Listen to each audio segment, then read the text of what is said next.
Project cried Rockford, and the two portly men, trying to cradle the beast as best they could, carried the typewriter out to the hall and over to the elevator.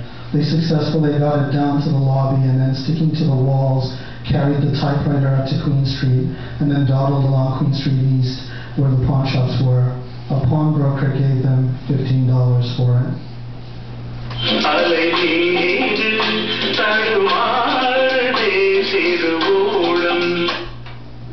That's not much, is it?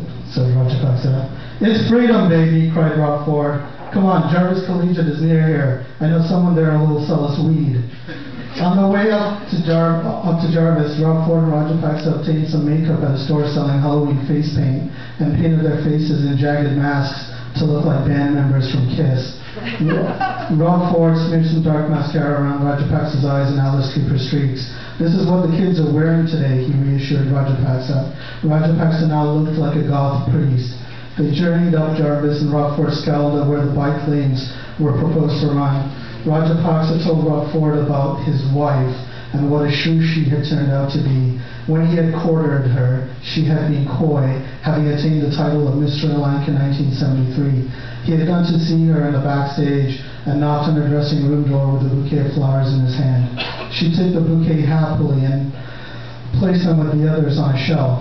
He had heard that she had a history of lovers, but chose not to believe it. He was sure that the other bouquets were from fans and family.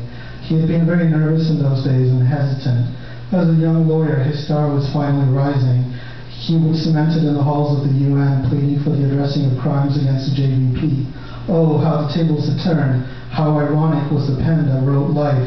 Sharanthi was the first woman to not make fun of his mustache and belly, and he liked that about her. But he was still not sure how to win her over, how to make the moves, how to make her his own. If you don't like my mangoes, why then do you shake my tree? She had coyly inquired, tracing a finger around the wattle of one of his chins. This is what I think of your mangoes, he cried lustily, and grabbed her breast through her blouse and jiggled them up and down. He wanted to bite into those juicy mangoes more than anything in those days, and he removed the pallu of her sari, unhooked the hooks on her blouse, but when he got down to the bra, he fiddled and fiddled but could not get the clasps undone. He tried running them this way and that, up and down, into the plastic, stretching the fabric. Nothing worked. He was so close to those mangoes, yet so far. Get it off! Cried Sharanthi. He had to run into the changing room of the contestants next door and come back with a pair of scissors and then cut the straps of her bra while she yelled at him for ruining her expensive bra that her mother had brought her from abroad. Why couldn't she have just taken it off instead of yelling at me, groaned Rajapaksa. They come off? Asked Rockford, surprised.